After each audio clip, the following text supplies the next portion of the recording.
Brian, obviously, big game, decision day, game where you guys usually do well. What are your thoughts going into this game? I love decision day. I think as a fan, I think it's great. And especially when the race is as tight as it is, I love it. What has made you successful in decision day? That this team just seems to just know how to play that particular game. Well, I don't know offhand our record on decision day. I'm sure someone could come up with it. But I mean, It's good. we have a veteran team. We have a veteran team, guys that know how to win games. So that's probably it. We've had good players at this club. Do you approach this game sort of as the start of the playoffs? Yeah, for sure. For sure. Absolutely.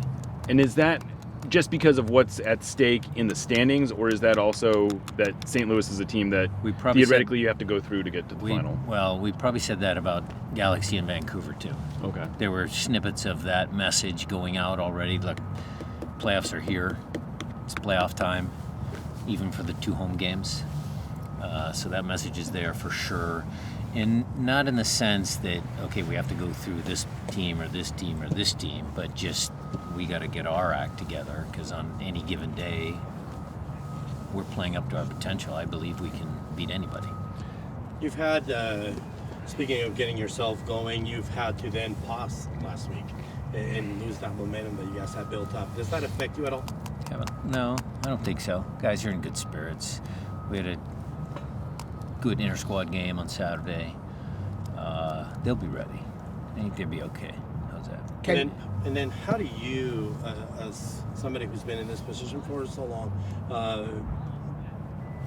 get the team ready to restart and to do so with that sense of urgency of you've had a bit of time off, but then now here's this pivotal moment that can define the course of your season to one game? Well, training sessions at this time of year are always a little more demanding. You know, some of the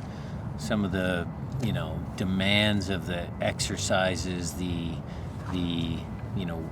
not as many words, maybe a little bit more film based. What they see, what actually drives them on the field is more important than words.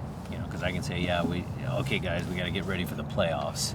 Well, that doesn't work. It's got to be what they see, and the conditions of the exercises have a lot to do with how they perform. Can you take anything out of that 3-0 win here at home for St. Louis, or is this just a different team? Long time ago. I think that before they were kind of looking at just a high pressure team, it seems like injuries and things have made them a little bit more balanced. Would you agree with that? Having to do other stuff if their players went down? Well, everybody takes injuries throughout the year. Did that change exactly the entire style of what they wanted to be? No, I don't think so. Bradley's got a way that he likes to play, and he's going to continue that. He's going to do what has been successful for him the whole year, so I don't expect any changes. During this unbeaten run, Nico and Albert have sort of settled into, I think a best term would be a platoon, where one starts, the other one comes off the bench, and you're able to make a mid-game change based on whatever you see. How do you think that's worked, and is that something that you think you will continue to utilize? It's been okay. At some point, the starting rotation will have to be set.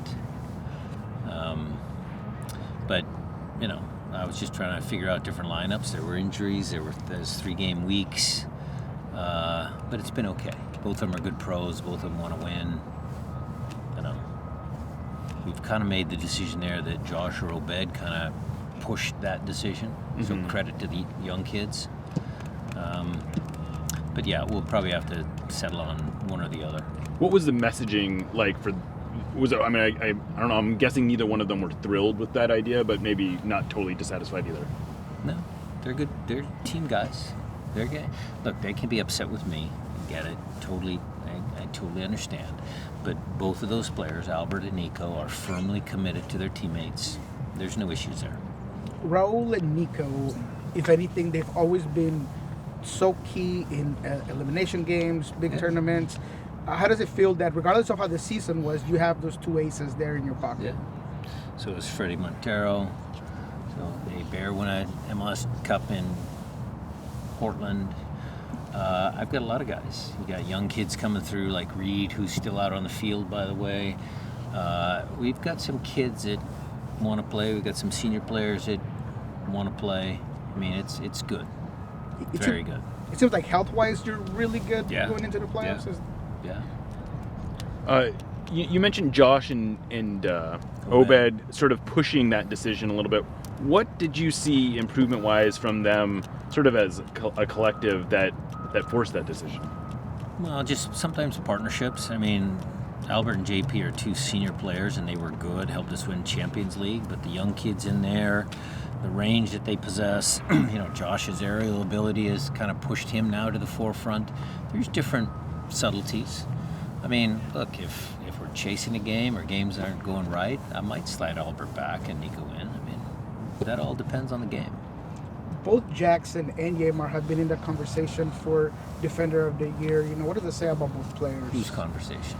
People's, just analysts in general. I had Yamar, some other guys said Jackson. Okay. Jackson, okay. Good for him. Yaimar's been doing it for a while. Jackson's maybe the newcomer, but he certainly has potential. So good for those two guys. I just love the job they're doing for the team. And finally, what do you remember from Sam Adeniran? And are you in any way surprised of the breakups that he's had? Proud of him, happy. I mean, what did I miss? I mean, the kid's done well. Change of location, different voice. Again, I said this the other day. I mean, he was playing on the left. He plays up front now as well, but, on the left where he had success for Defiance, well, we got Leo Chu and Jordan Morris playing on the left. Now Jordan is up front, but, that could change if Raul gets back in it. So there was tough competition for him. So he goes and he makes the most of his opportunity, and good for him.